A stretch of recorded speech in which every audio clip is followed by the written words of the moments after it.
না হতচ্ছাড়া, আমার গাছে আমি কোনো পাখিকে জায়গা দিইনি, আর তোদেরকেও দেব না। তোরা চলে যা, নয়তো এই বাসা আমি আবার ভেঙে দেব। তোরা থাকবি না। দয়া করে আমাদের তাড়িয়ে দিও না, আর কটা দিন আমাদের থাকতে দাও।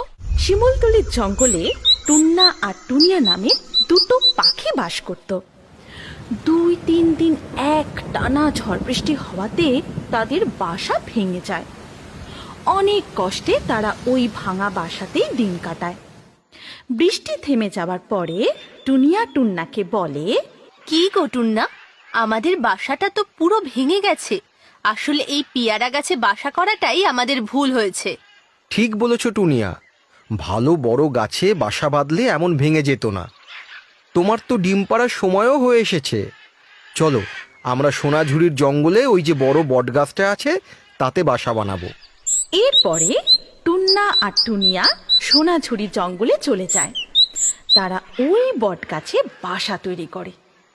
সেই বট গাছে একটি নাগিন বাস করত।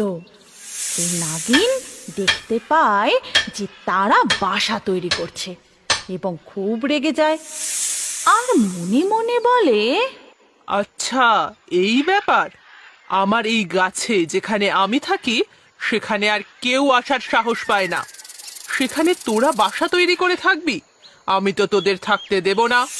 আমি এর আগে অনেক পাখির বাসা নষ্ট করেছি। আমার এই গাছে আমি কাউকে থাকতে দিইনি, আর তোদেরকেও দেব না। টুনি পাখি দুটি সারা দিন ধরে বাসা তৈরি করে।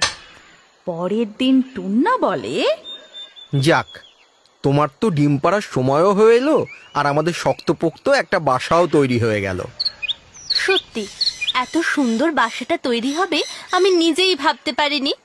আমার তো ভীষণ আনন্দ হচ্ছে, আর এখানে নিশ্চিন্তে আমরা থাকতে পারবো, যতই ঝড় বৃষ্টি হোক। নাগিন তাদের কথাগুলো শুনতে থাকে আর মনে মনে বলে, দাঁড়া, তোদের মজা দেখাচ্ছি। খুব আনন্দ পেয়েছিস তাই না? দেখি তোরা কি করে এখানে থাকিস।